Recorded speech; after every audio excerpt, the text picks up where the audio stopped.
Okay, so for those who may not know me, I'm Paul. I'm Paul Schmidt, and I'm in the French house. But I have lived also in the Japanese house and the German house, or the Flisser. This is my third year in the Flisser. So I decided I normally don't like to write out talks or things, but I figured that it would be good to write it out for this, so just in case I don't go off on some tangent or something. So okay, so here we go. Okay, we're going to take a trip back in time to the far distant time of the year 2000. I know a lot of you were just little kids, but I was a senior at Hillville High School in Muskogee, Oklahoma. My family moved from California to Oklahoma after my junior year of high school, so I, along with the rest of my family, was under a lot of stress now that I wasn't used to it, seeing as I had lived in several different states up to that point. Regardless, I was starting to develop severe OCD, or obsessive compulsive disorder, and it became so debilitating that I had to be pulled out of school. However, with the combination of medication and support from my family and friends at school, and yes, there was a particular girl involved who I later sang a modified version of The Whole New World with at graduation.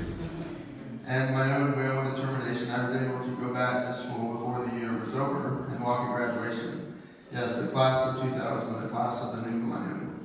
Nevertheless, before I could actually receive my diploma, there were some final assignments that I had to finish up, including the final paper for my senior English class, which was a historical fiction narrative about a man from Ghana who was abducted from his home and sold into slavery in the United States in the 19th century. Also, a little bit later, I was able to complete my Eagle project and became an Eagle Scout with the invaluable help, support, and encouragement of my dad. Without him, I never would have accomplished it. Now for the fun part. I graduated from high school in June of 2000, yet I somehow didn't start college until nearly 10 years later, in January of 2010.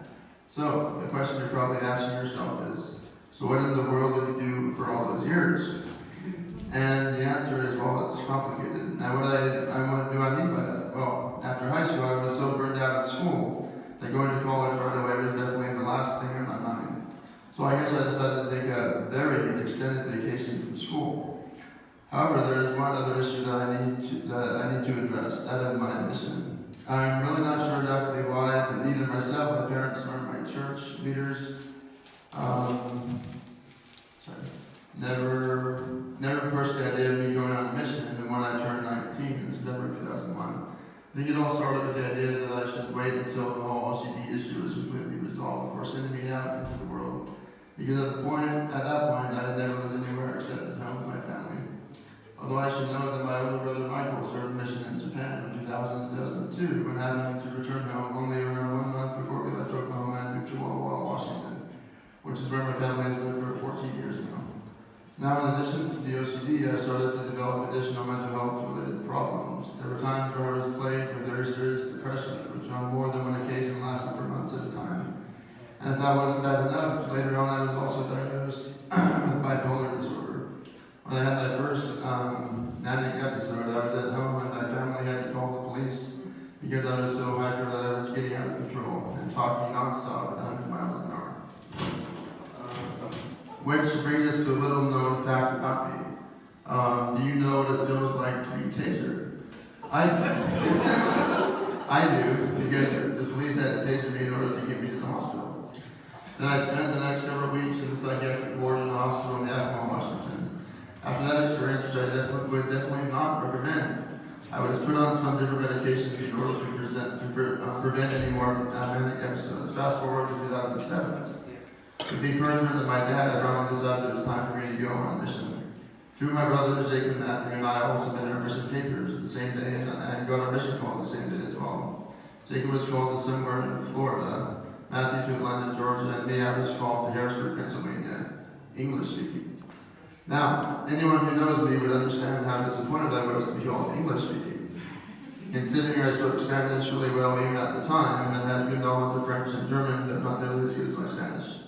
So, I entered the Pro NPC in August of 2007 with my two brothers. While I was there, I kind of had the habit of testifying to others in any language other than English, much to the chagrin of my teachers, since I was supposed to be testifying in English. Nevertheless, apparently word got around that I spoke Spanish really well, so they called Spanish speaking. I moved into a different dorm, became the third member of a new companionship, and was transferred to the advanced Spanish classes. To make a long story short, I made it out to Pennsylvania. Not very long after I got to my first area, Lancaster. Maybe after 1 or 2 weeks, I had another manic episode. Was hospitalized again and promptly sent home, where I arrived just in time for General Conference weekend in October. To say I was devastated would be the biggest understatement of my life. I was crushed, defeated, felt like a total failure, and soon slipped back into a period of prolonged depression, which I couldn't have survived without my family, particularly my sister Emily and my youngest sister Rebecca, who I affectionately called Ma Petite Ange, and constant prayer to my Heavenly Father and comfort from my Savior Jesus Christ. Now, fast forward to 2009, I finally had gotten around to finishing my BYU application and taking the ACT, after which I received word shortly after my 27th birthday in September that I had been accepted to both BYU Idaho and BYU Provo for the winter semester 2010. Naturally, I chose BYU Provo because I knew that there would be a lot more opportunities to study languages there, considering my passion for learning languages. Now, fast forward again to April 2014, I graduated cum laude with a BA in Spanish and a BA in German Studies and a minor in Japanese. Also, some good advice for our future graduates. Whatever you do, don't stay up all night the night before convocation. It was not a pleasant experience.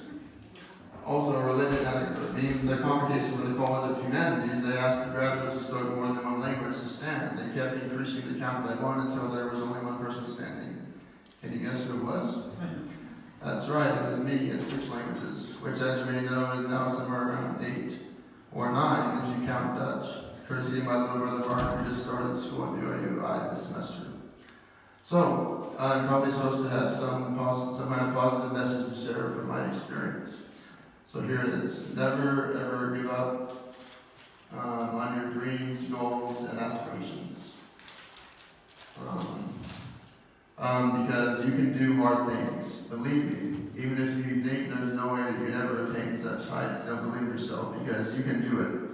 If I can take a 10-year hiatus from school, which I'm into college starting as a freshman at 27 years old, and being a college graduate at 31, and now being only a thesis away from an MA in Hispanic Literatures, you too, without a doubt, can make your own dreams come true. As my brother Matthew says, borrowed from my good friend Naruto Uzumaki, believe it!